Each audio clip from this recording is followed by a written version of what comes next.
In the first series, I began unravelling the story of this spectacular and historic nation by travelling from Athens, around the Peloponnese and up to the Ionian Islands. It took in parts of the country that lots of tourists know well, but in amongst the popular places were hidden gems undiscovered by the holidaying masses. So far this series, I've been back aboard my beautiful boat Mirozoi and travelled through a region of Greece I haven't spent much time in. We've skipped between the islands, taking in the sights of the northern Aegean. It's been a journey of discovery where I've dug deeper into the fabric that makes Greece so unique and immersed myself in a centuries-old culture, unlike anywhere else on Earth. We're now into the second leg of the journey, which sees me heading south into the Cyclades. And in this episode, I'm exploring Sérifos. It's an arid and mountainous landscape, well away from the usual tourist haunts.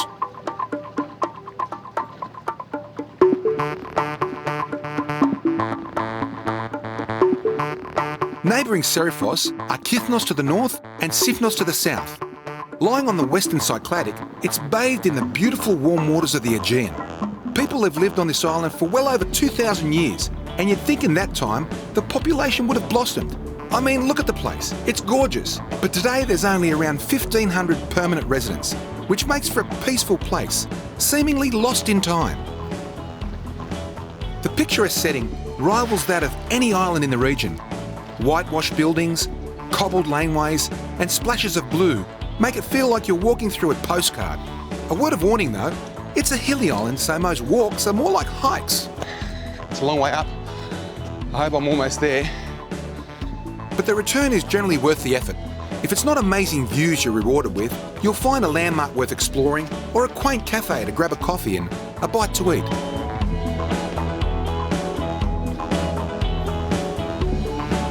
At the top of the hill in the town centre is a square with several restaurants and a church. But that's not why I hauled my rig up all those stairs. Kalimera σας. Kalimera. I came to meet Robert De Niro's love child, or at least that's what I think he might just be. Wait until you see the young baker I'm about to show you. There's nothing like the smell of a bakery in the morning. Kalimera Yanni, τι γίνεσαι? Look at him, Robert De Niro, man. He looks awesome. Είσαι Robert De Niro, το ξέρεις? Ξέρω εγώ, για να το λες εσύ. Λοιπόν, έχεις κανένα παστέλι? He makes the best pasteli, sesame snap. And it's got cinnamon in it, and it's got turmeric. It's actually something, μόνο στη Σέριφο το βρίσκεις. Oh, awesome. Beautiful. And look at this, the oven, το φούρνο, eh? The oven's from 1850. So when you come to Sérifos, you must come and see Yanni in his bakery. He's up at midnight, all the way through to 6 in the afternoon. I don't know when he's... Πότε κοιμάσαι, Πότε. He doesn't sleep. Unbelievable. Anyway, Yanni, φεύγω γιατί έχω δουλειά, έτσι. Ευχαριστούμε πολύ. Take it easy. Thank goodness for Yanni and his bakery. I needed a short break and some fuel to get me through what lay ahead. The long climb to the town was just a warm-up for my next hike. From here, my path was taking me higher into the hills.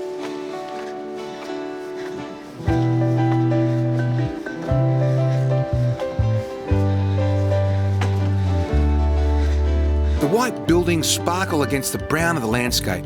The colour scheme is unique to the Cyclades. Some say it's to reflect the heat of the sun, while others believe things are white and blue to echo the colours of the Greek flag. Whatever the reason, it creates a stunning effect. After walking the 424 steps to get to the top of Chora, and then another 100 steps to get up to the top of the church there, you'd think you're at the highest point of the island. Well, you aren't. We're going to meet a local, Maki, who's going to take us to the highest point of the island, and it's a short stroll, and I'm told it's a wonderful hike. So off we go. The walk up the mountain is a great opportunity to take in not only the typical architecture of this part of the world, but views across the entire region. On a clear day, they say you can see several of the Cycladic islands.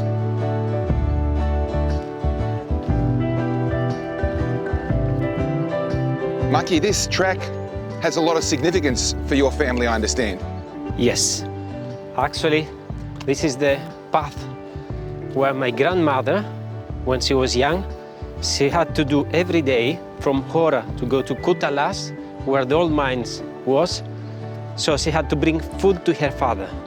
And she was doing that every day. Every day? Every single day. How many kilometres was that? It's about 7-8 kilometers.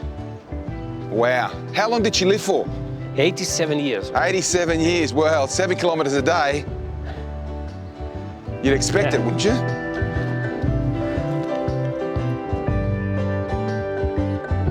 The Mediterranean diet is said to be one of the healthiest on the planet.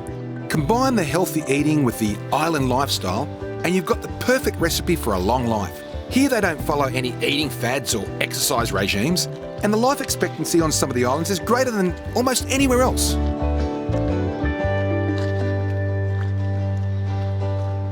Maki, did you get to meet your great-grandfather? Yes, I was lucky. I did meet him. He must have had some amazing stories. Yes, sure. Stories about the mines, about the hard-working life, about the strike, about everything, yeah. Wow.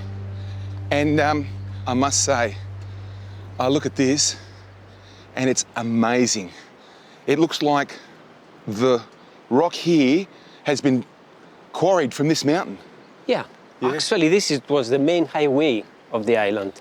It was the main road that was connecting Hora with the small villages of Panagia, Pyrgos, Galani, and then also with the mines where it was the fishermen's village Koutalas and Megalivadi.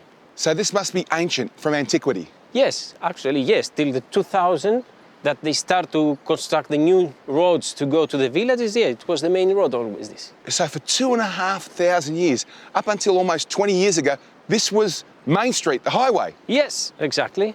Wow, but look at it. It looks like it was built yesterday. I've got to say, Greek builders, they're pretty good, mate. I tell you, they're fantastic. Maki, this is absolutely awesome. I love this track. I think it's probably one of the best walks I've done. And you know what's special? I think you can see so many of the other Cycladic islands here. What are we looking at here? Actually, the closest island is Sifnos. This one here. On the right side, you can see Folegandros. That's Folegandros there, right? And behind it? Poliegos. Poliegos is there. And Kimolos, a small corner that you can see from Kimolos. From the other side, on the left side, you can see Sikinos. Just behind there? Ios, the island of Ios. Antiparos. Antiparos. Paros, and a small part of Naxos. Paros, and unbelievable. So many islands. And they're so close together. Yeah. But you know what? After that walk, I forgot my Kyriako bar. So let's get walking because I'm starved, mate. Didn't I tell you? The views are well and truly worth the effort.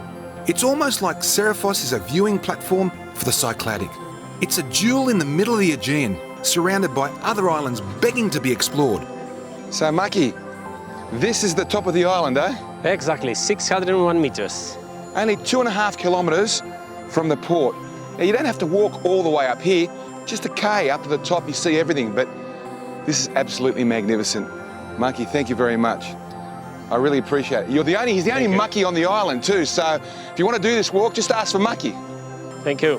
Awesome, look at that. It's beautiful, isn't it? What I loved about this walk wasn't just the views. For me, it was the feeling of being away from the crowds. Here I was atop a mountain, just a short hike from town, and there wasn't a soul around. Sérifos isn't exactly a sleepy island. It's just at rest, awakening, and on the cusp of being discovered by the tourist wave that frequent its big brothers like Paros, Naxos and Mykonos. An early start saw me headed around the island. The plan for the morning was to just take the road and explore. It didn't take long before I just had to stop.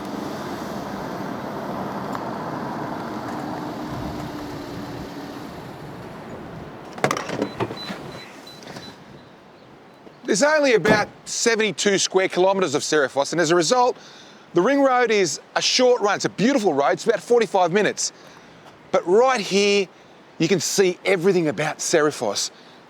Look down there, you can see that black iron ore, that seam. And just above it, you can see that big cavern there.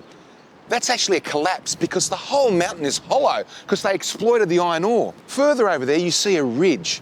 That ridge shows you the combing, the terracing that has happened from antiquity. This was basically a farming island before the farmers turned to the mining. Now there's no farming and there's no mining. They are coming back though. There's a little bit happening here. Beneath the hills, Sérifos is like honeycomb. Much of the underground has been mined away. Above are the terrace fields of antiquity. This was once used for growing grain and other crops that can handle the dry climate. Today, though, there's little in the way of agriculture. Instead, much of the food is brought in by ferry, with small amounts of farming and fishing providing the rest.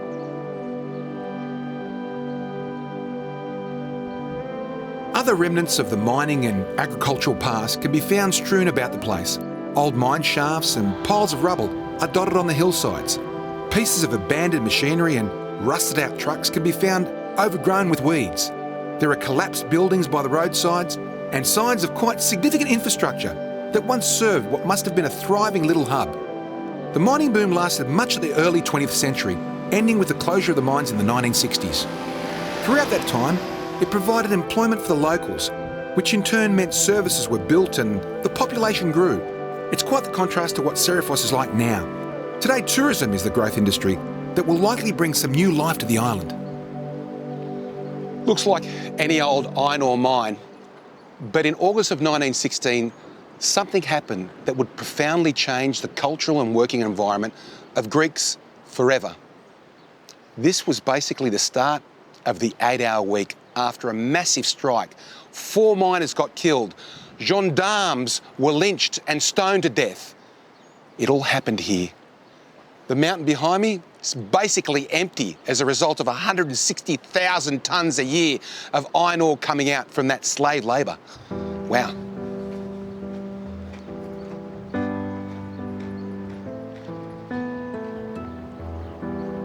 The landscape now looks a bit like a battlefield. In some ways it once was, as the workers fought for better working conditions and wages. The 1916 strike was organised by a local, Konstantinos Speras. He rallied the miners to form a union and protest against the low pay, long working hours, terrible safety conditions and the company's refusal to rehire people who were drafted into the Greek army and recently discharged. After the incident, the miners essentially took control of the island. It was a brief foray into independence that ended when the Greek Navy sent in a warship, though they did get their better working conditions and shorter hours. There wasn't a part of the island that wasn't hollowed out. So much so that sections like this one collapsed down as a result of the caverns that were created. And guess what? We're heading through that hole. Bit dangerous, having second thoughts now. From a distance, the caverns didn't look quite so imposing. However, on close inspection, their magnitude became apparent. It was quite overwhelming, like an ant walking into a rabbit warren.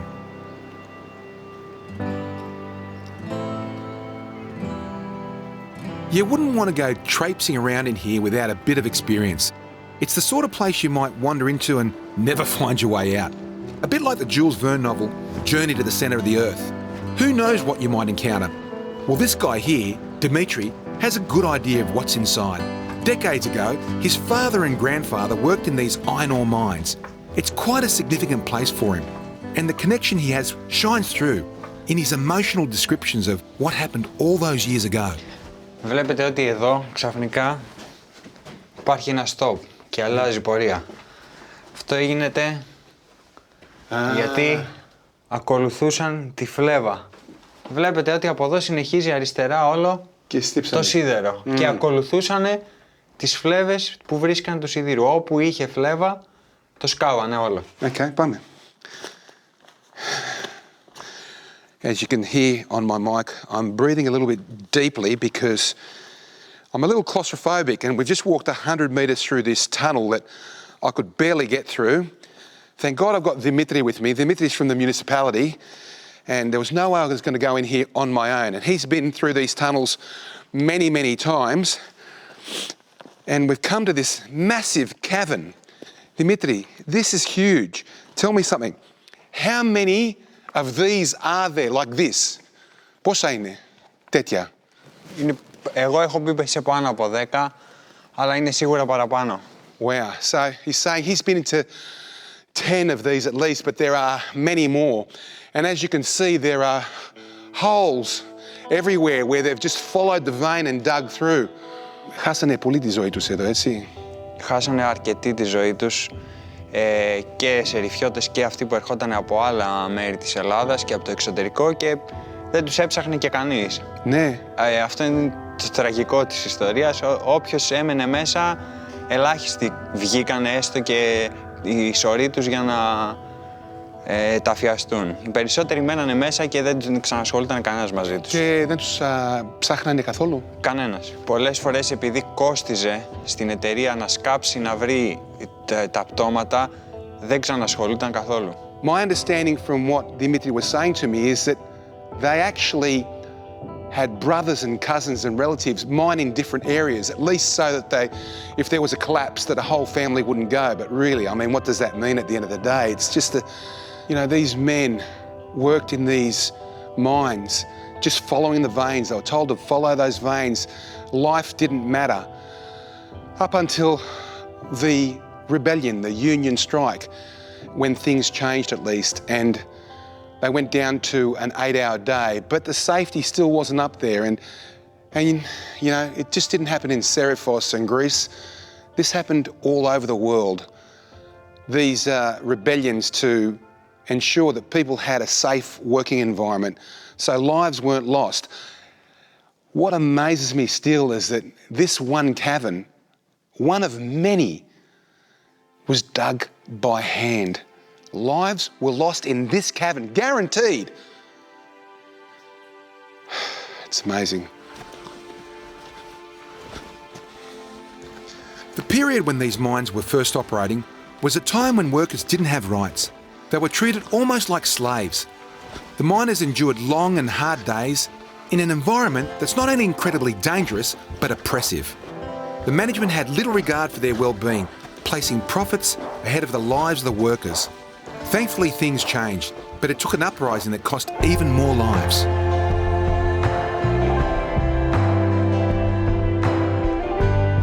This mentality of having no care for the well-being of their employees still occurs in mining and other labour-intensive sectors in developing countries, as well as those where laws aren't in place to protect the workers. Capitalism has a lot to answer for, and often it's those at the coalface that end up making the corporate monsters accountable.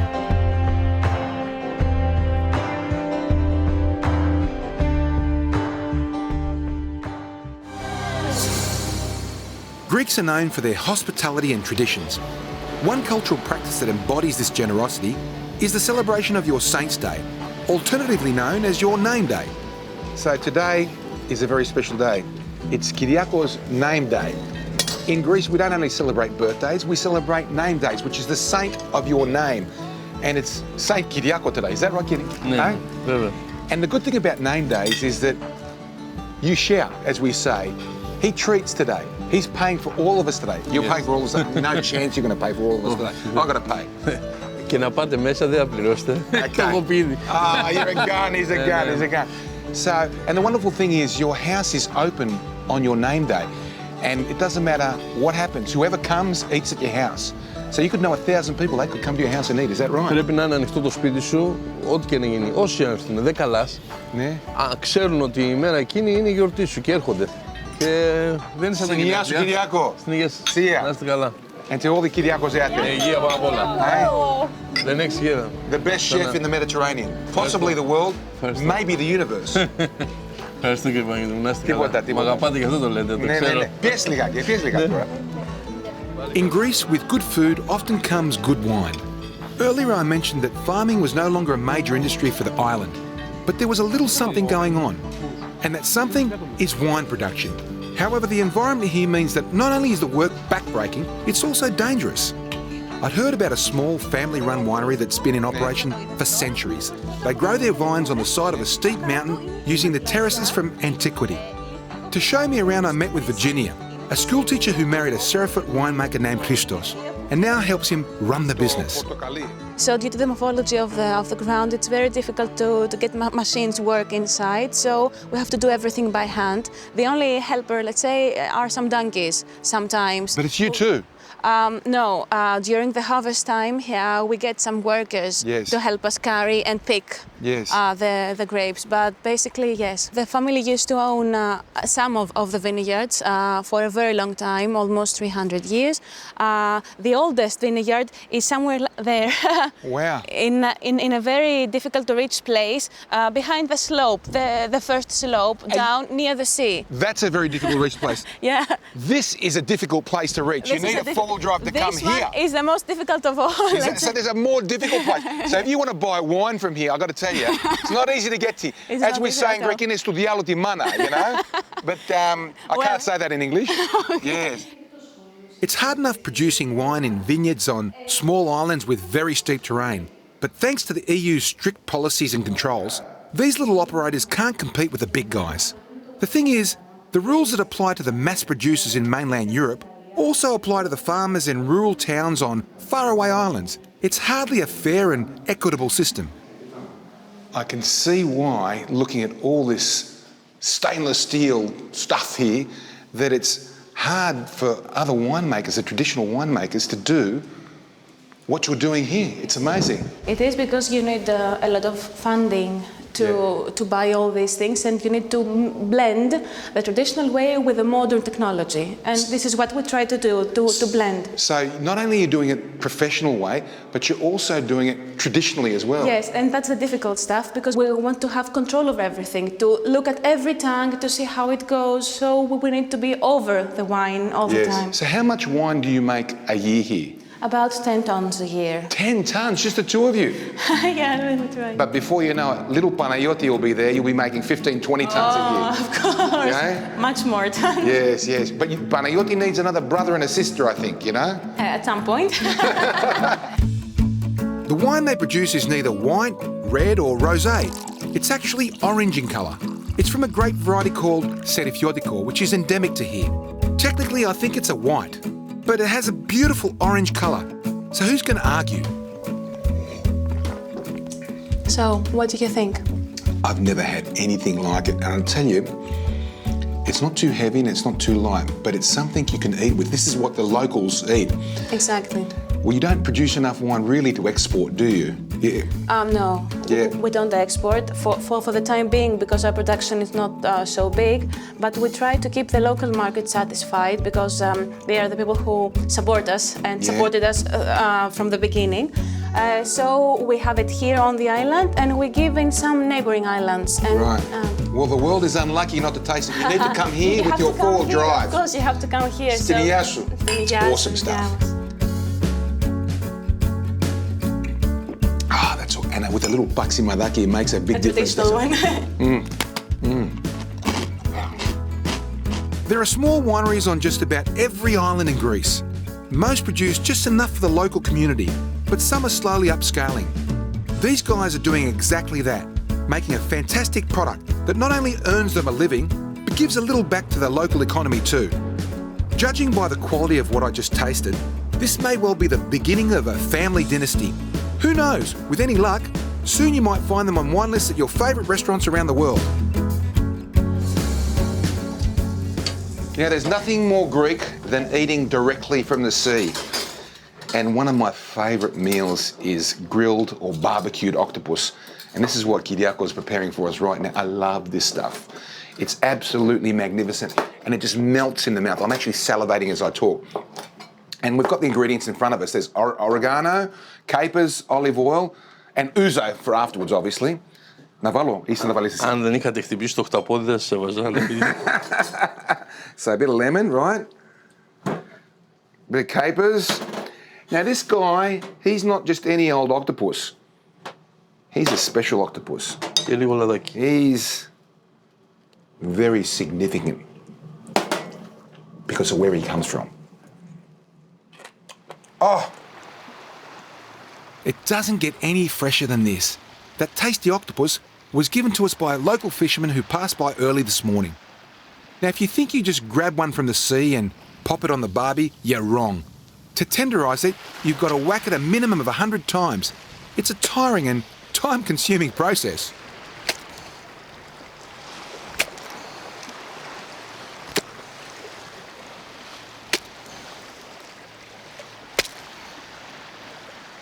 Now, obviously this looks a little violent, but you've got to remember that the octopus has been humanely killed, and this is the way they've been doing it for 2,000 years, maybe longer, I don't know, but it's the only way. I mean, you can't take an octopus from the sea and just eat it because it's just too hard. You need to tenderise the octopus. Now, you've got to appreciate every octopus that you buy at the shop has been tenderised. Obviously, they haven't bashed every single one. A method that they use today is they put them in a washing machine and is that right, washing machine? And they, like a tumble dryer thing, you know? We're doing it the traditional way. I love the way the Greeks live by the sea and the land, and they live off it.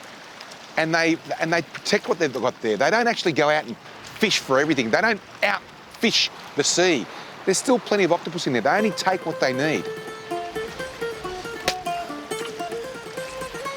Είμαι γύρω στα 50, Ναι, στα 50 είμαστε. Γύρω στα 55 ξεκινάτε εσείς, We're about 55. He wants me to go now. Yeah, you sure? Yes. I don't know. Λοιπόν, 50. Oh, no. Για να... Έλα εσύ από εδώ, I'm going to give it a shot now.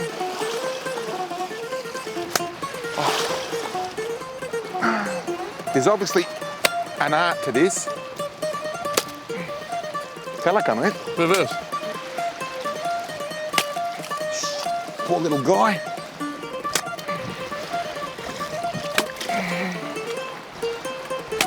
Με 10 έχετε ένα ούζο. Με το χαπόδι.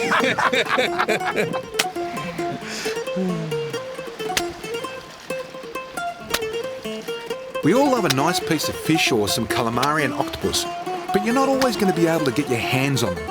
Sometimes you have to make do with what the ocean provides. But as Captain Yanni has taught me, there's an abundance of tasty seafood that may not be as popular or well known. However, it tastes just as delicious. You just have to know where to look for it. Captain is giving Irenaeus a lesson on the sea and getting sea urchins and mollusks and crustaceans from the sea. So it looks like they've caught something. Yeah, Erie. I got it, mate.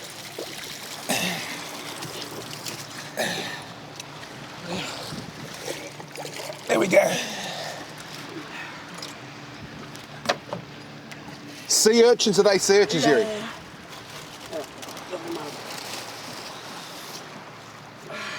Mate, there's a little guy living in there. Yeah, they live two, Two little guys. What are they? and they clean it. They're cleaning the... Without that, it doesn't live this thing. Is that right? Can you see the little guy swimming in there? And this is how the Greeks have been living for 2,000 years, just doing what we're doing here. And Yanni, how long were you in the water for? Half an hour, 40 minutes. This is half an hour. I mean, there's enough food here for these guys for the whole day. We've got the oregano, we've got our octopus. What else do you need?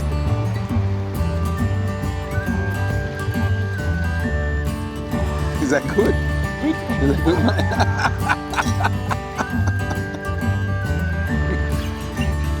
He's amazing.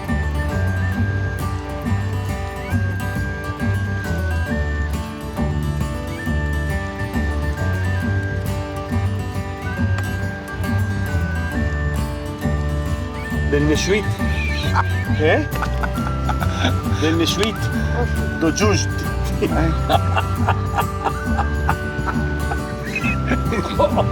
Crocodile Dundee Jr., definitely.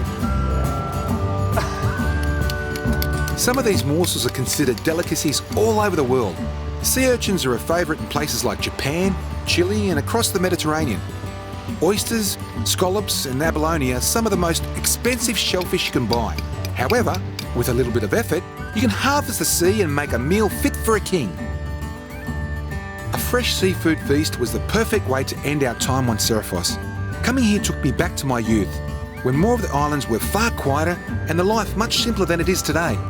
In Sérifos, they've managed to keep a hold on their traditions and for the time being, fly under the tourist radar. It's a quiet island with a strong community, the kind of place I can certainly see myself coming back to time and time again.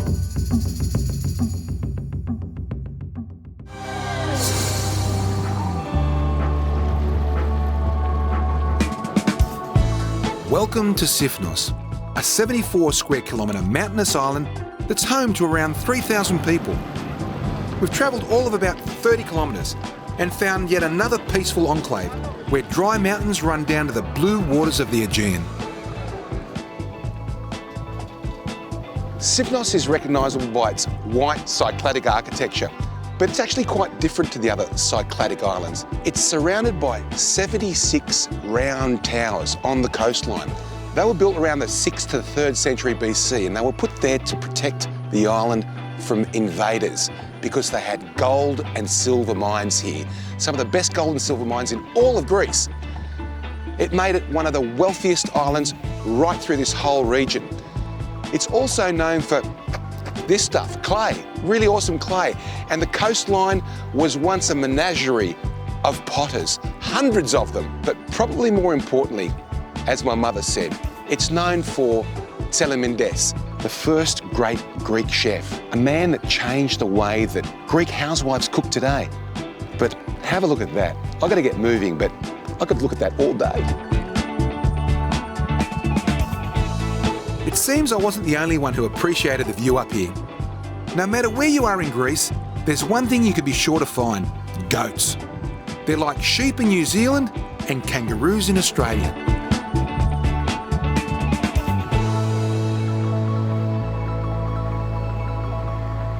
As much as Sifnos is a touristy destination, it's not like the more established holiday spots with people from across the globe. Your average visitor here is likely to be from another part of Greece. The few international tourists that come over are generally the ones who have already seen the cliched parts of the country and now make this smaller, quieter island the place they return to. While it has all the creature comforts that you want in a vacation destination, there's still plenty of that old world charm, only found in the lesser known islands.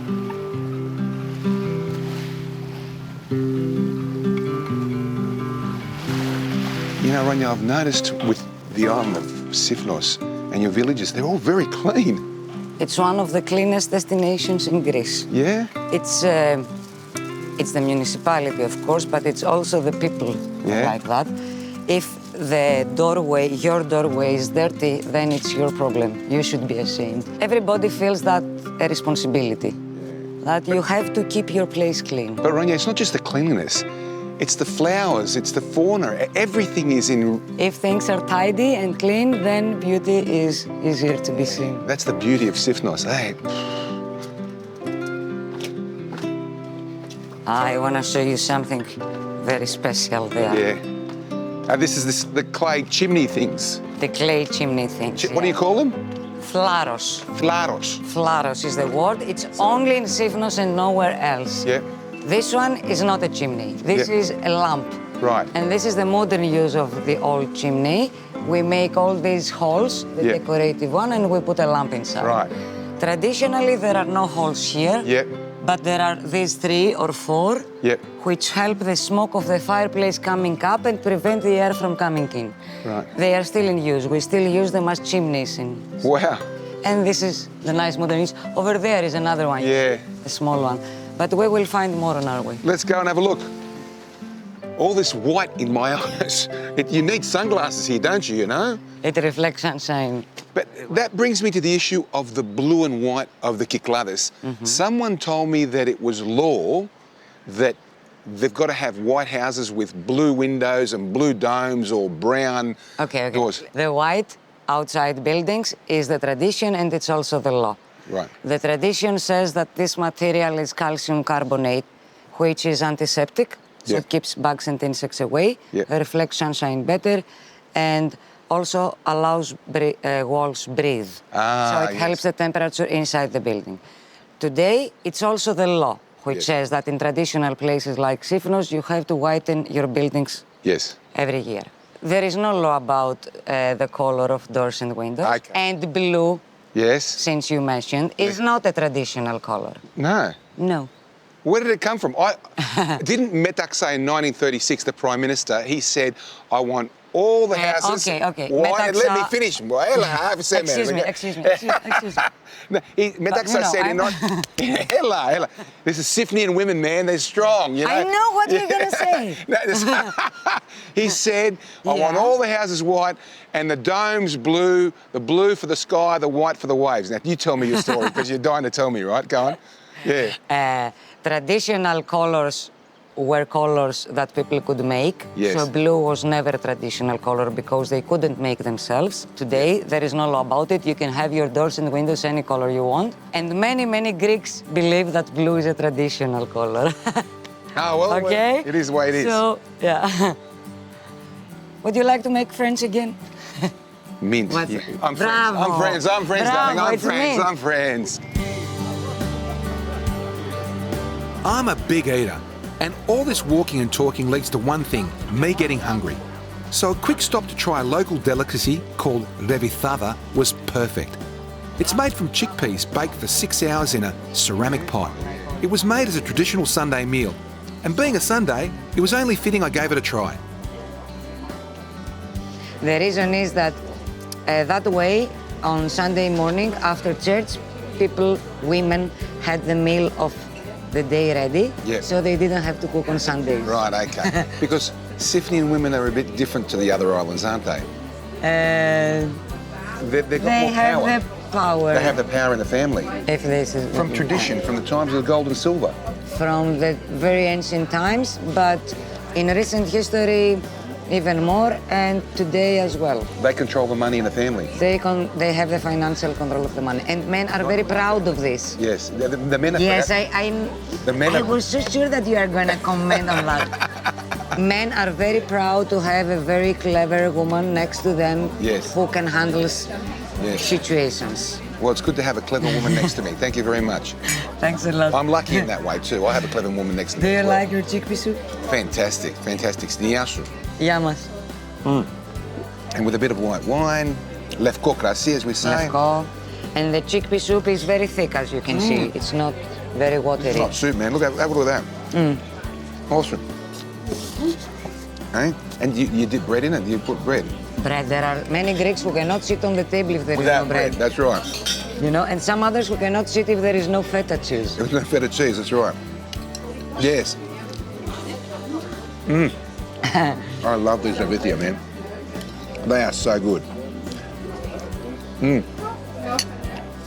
Eat up, eat up.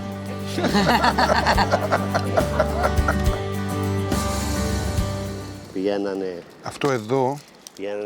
Sifnos is known for its clay. For over 2,000 years, it's been exported across Europe.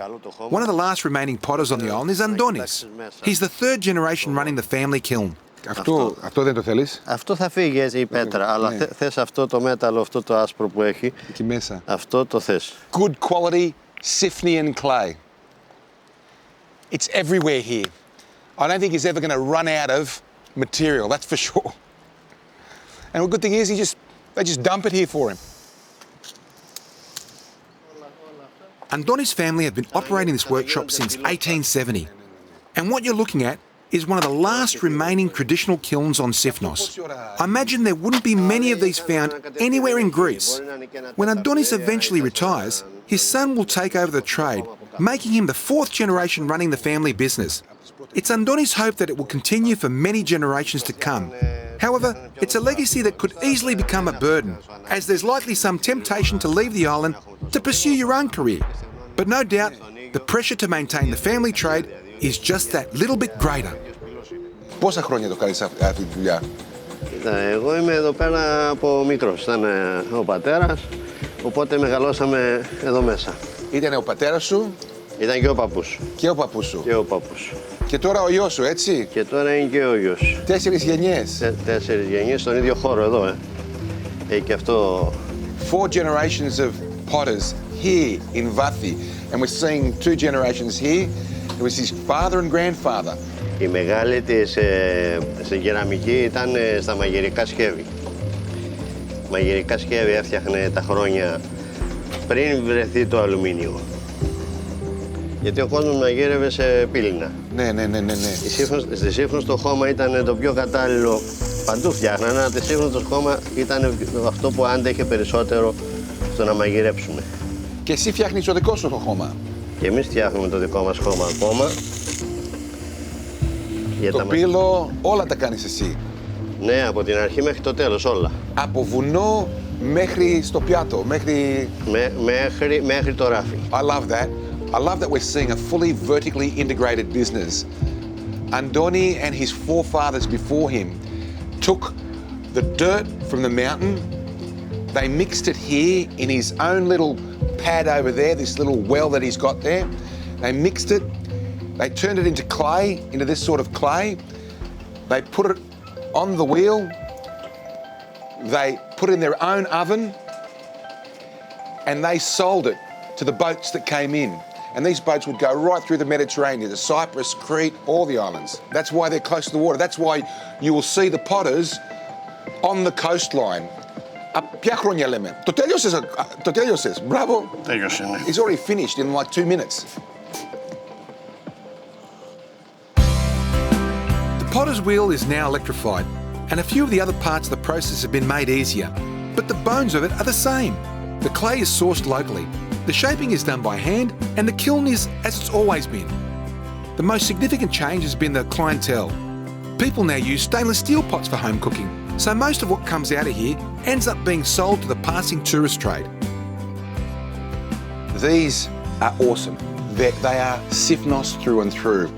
On a Saturday night, what they'll do is they'll put water, chickpeas, olive oil and onions in there.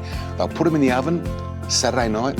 Sunday morning after they've come back from church, they'll open them up and they'll have chickpea soup. Now, it is absolutely awesome. And it's not a gluggy soup, it's actually a thick, awesome mass. And I tell you what, it makes me hungry just thinking about it. So I'm going to buy one of these and I'm going to get Helen to start making revithada. Revithada, that's it. Ναι, ναι. Chickpea soup. Ρεβιθάδα. Let's go. Before electrification, this is how they shape the clay. Man, it feels awkward. I don't know if I could do this. He says they work morning to evening, all light hours. I don't know if I could be doing this all day sitting in this position. Shows you the amount of work these guys would have put in. Unbelievable, eh?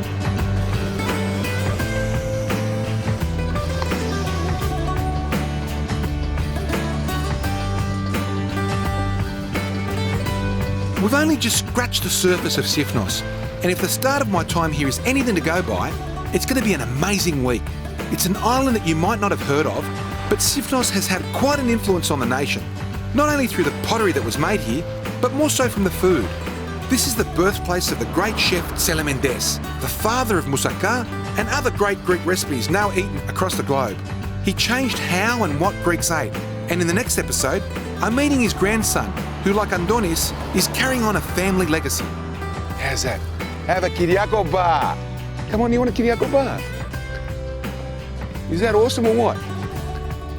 You like the Kyriako bar? Everybody loves a Kyriako bar. Is that good? There's a bit down there, okay? All right, buddy. Love you. Yeah, you can have that. There you go. Next time on My Greek Odyssey, apart from getting a cooking lesson from a master, I'll be walking from one side of Sifnos to the other.